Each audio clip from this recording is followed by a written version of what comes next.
भाई मुझे सबसे अजीब लगता है ना जब औरतें औरतों से लड़ती हैं। बहन क्यों, किस लिए लड़ रही हो?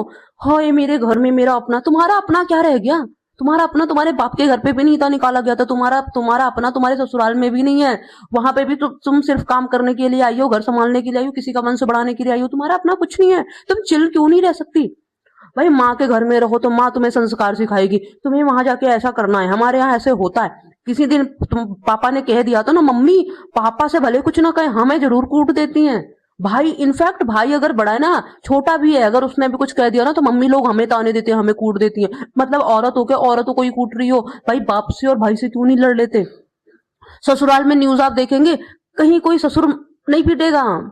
सास बहू को पीट रही, सास बहू को परेशान रही, ननद बहू को परेशान कर रही, जेठानी दौरानी में हो रहे। भाई औरतें ही औरतें आपस में जूझी पड़ी हैं।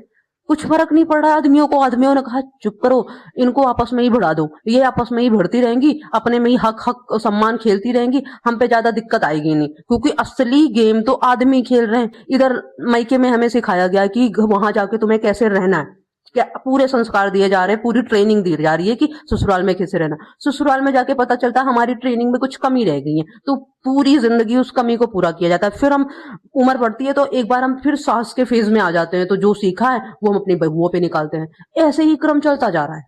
हम औरतें ही आपस में खेल रही हैं।